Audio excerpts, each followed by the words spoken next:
trying this with a different microphone to see if it makes a difference, see if it's any clearer.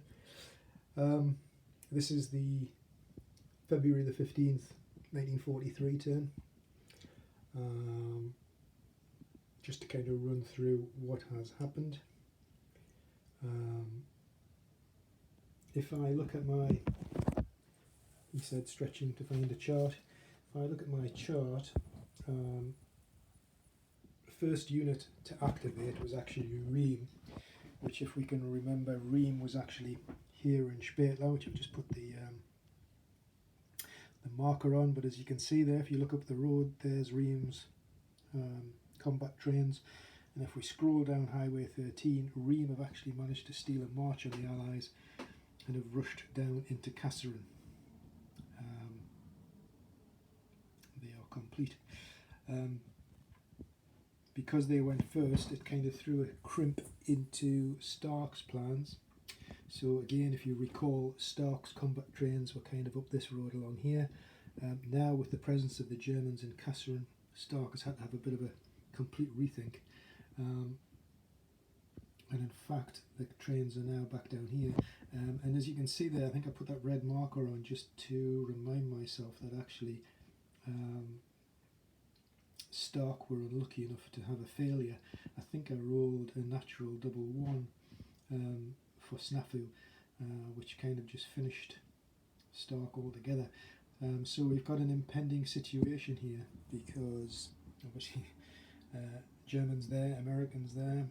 Americans want to be up that road, and Germans are in the way with very nasty Tiger tanks. So yeah, that's going to be an intriguing one. And I'm not sure what else we've got, kind of reserves or reinforcements. That was one thing at the beginning of this turn. In actual fact, both sides rolled high for replacements and got 2 infantry and 2 armour. So in actual fact, everybody went back to full strength. I think there was only sort of minor casualties on that first turn. So those were the first 2 formations to kind of activate. I think then it was shoot for the Germans, who is down here. So he's plodding his way towards Spetler. Now this is one of the things that I was saying about how things get tied up depending on activation sequence. So shoot obviously started off right the way down here in the bottom of the map. I'll have to keep going down. Yeah, so shoot came in on this G right on the edge and has basically tracked up the road off and along. But at the same time, if I just take this back up and we look along, so there we can see some units of shoot coming along Highway 13 past Cairns Crossroads. So they've actually come from well, the end of this road here, which is about there. There we go.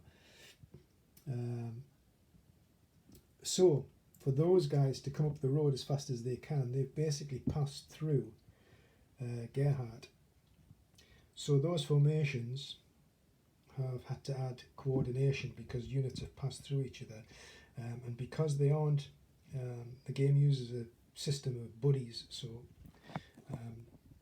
the easiest way to kind of like see that instantly is you can see that Gerhardt is more of a khaki colour, whereas Schutt and Stenkov are more of a desert sand colour. Now that represents effectively 5th Panzer Army in the khaki, so that's Gerhardt and Reim, and I can't remember what the other one, Lang, Kampfgruppe Lang. So there's 3 camp groups from 5th Panzer Army, and these 2 camp groups, Schutt and Stenkov, are effectively from the Deutsches Afrika Korps. So Schutt and Stenkov will rub along together, no problem. Gerhardt, Lang and Reim will rub along together, no problem at all, but they don't share, they don't play well together. So coordination then affects snafu. So yes, there was some little additional minuses, and again, if we recall 15th, we already have a -2 on the snafu, so that was a -3 on the snafu for the a couple of the German formations, which is why they maybe haven't moved as far as they wanted to.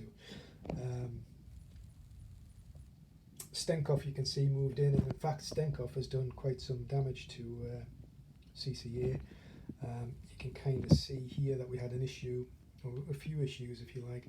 I mean, first of all, driving in kind of from the back into CCA, Stenkov destroyed the tank destroyers and 3 steps of Shermans, I think, although they might have just been Stuarts actually, because they're fairly low factors. So they had no problem kind of chewing them up. We also have the situation now where, because of all of this movement, so we've got an MSR there for Shoot and Stenkov as well, I think. Yep, there we go. Bureau Haffy still has Stenkovs in place. Shoot effectively has just moved, so he's still fresh, although he is complete. And you'll see he has a coordination marker as well because of his units moving through those units belonging to Gerhard. But because of all that being closed off and Spatler being German held, you'll notice there's now currently no CCA combat trains on the map. They've been taken off the map because the MSR is blocked. So CCA had a bit of a time of it, losing troops to the action of Stenkov, and then secondly, I think they did get the HQ got overrun twice. Once was a what's called a hard jump, so a 5 or a 6 was rolled on a 1d6, which means they have to do a proper 3-hex retreat and get a coordination marker. The second time, I think it was a soft jump, so that means you can just effectively try and reposition yourself. But you'll notice that because I think they still managed to get an activation, but it was only a partial. So you can see there the 81, the recon of CCA, is trying desperately to get itself back into HQ radius, but just the two things were too far apart, and it couldn't be done. That actually throws up just another thing again, just to kind of speak a little bit about, and I hope I have interpreted this correctly. But again, you will notice that we have 2 units on Highway 13 belonging to Shoot, and Shoot's HQ is 1, 2, 3, 4, 5, 6, 7, 8, 9, 10, 11, 12. Shoot's headquarters is 13 hexes away as the crow flies. Now that means that they are not in command radius. Now I think the original interpretation was that if you couldn't get into command radius, you couldn't move. But I think it was, and I'm maybe making this up and just using my own version of a rule, but I think the real interpretation should be that they can move so long as they're doing everything to get back into command control. And since they come from 2 totally different entry area hexes, and the movement that I gave the units to do in the first place meant that there's actually no way they could have joined up. Yeah, that's my solution. They're doing everything they can. They're moving full movement allowance to the same objective as the rest of the formation. So I'm kind of using that at the minute. Yeah, so in a way, I think we've covered probably most of what's happened. I think the only other thing to do is if we go back up to Spatler and then we pan up along that road there.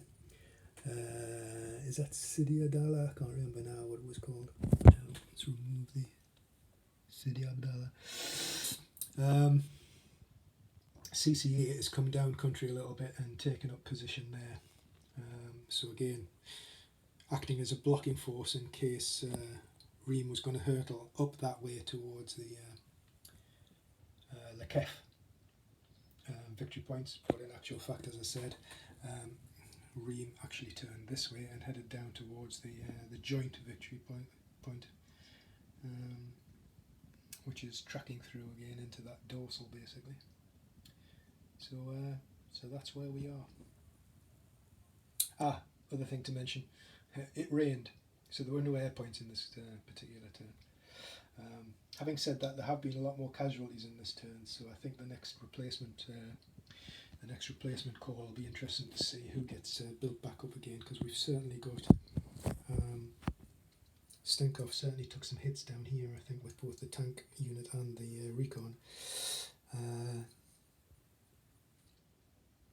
obviously the Americans are units missing off the map. Okay, there we go.